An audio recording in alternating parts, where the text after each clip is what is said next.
Hello and welcome to the West Asia Post with me, Ghadi Francis. This is our weekly show where we bring you all the latest updates from the world's most volatile region. The last 1 month was a dream for football fans. The Euros and Copa America kept the football fever live and kicking. But now all eyes are on the 2022 FIFA World Cup. With less than 500 days to go, Qatar is gearing up for football's biggest festival. But the death of migrant workers in the country have raised concerns. Reports suggest over 6,500 workers have died in Qatar ever since the country was awarded the contract. Qatar, however, has vehemently denied any allegations of abuse. But the question remains, will these deaths taint the legacy of football? Gigantic, futuristic, and rising out of the desert. These stadiums are impossible to miss. Everywhere you turn in Qatar, there is a new one. Qatar is preparing for football's biggest festival. The 2022 FIFA World Cup.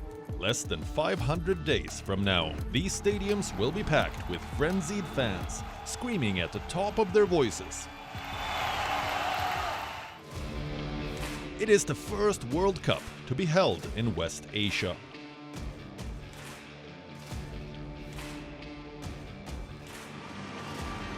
The biggest event to take place in the Arab world, and Qatar is leaving no stones unturned. It is using the tournament to showcase its rise from a small pearl diving enclave to a Gulf metropolis. We've been preparing to host this tournament for the last 10 years. Most of the stadiums are ready.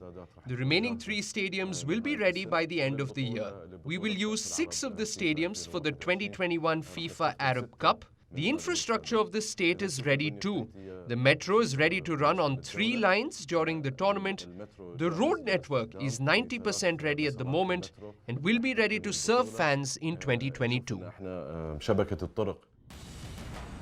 Since 2010, Qatar is on a construction spree. 7 new stadiums, hundreds of new hotels, public transport systems, new airports, and even a new city to host the final. The total bill is pegged at over $300 billion. But what is missing is the human cost. Each of these structures were built by an army of workers, many of whom hail from South Asian nations. Since clinching the hosting rights, 6,500 of them have died in the Gulf nation.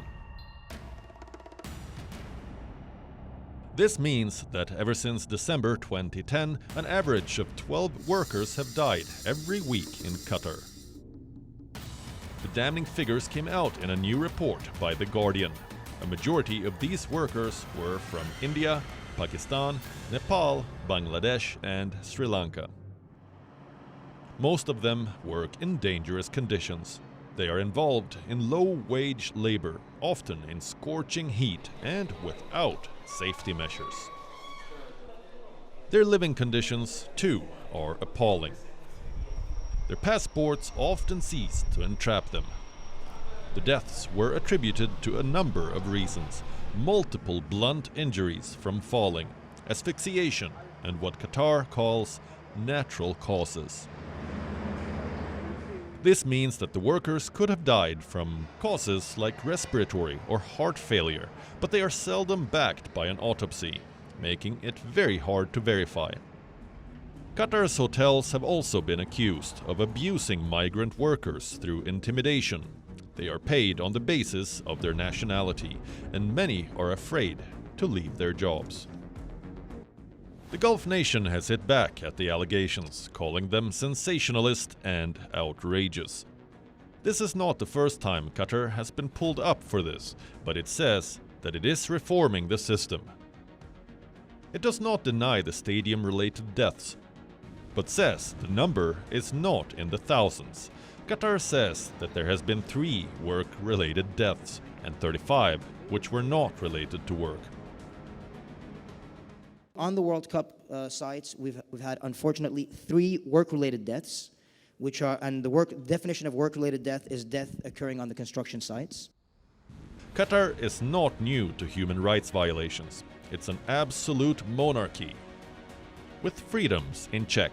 But the FIFA, which claims to protect human rights across football, seems to have turned a blind eye to this.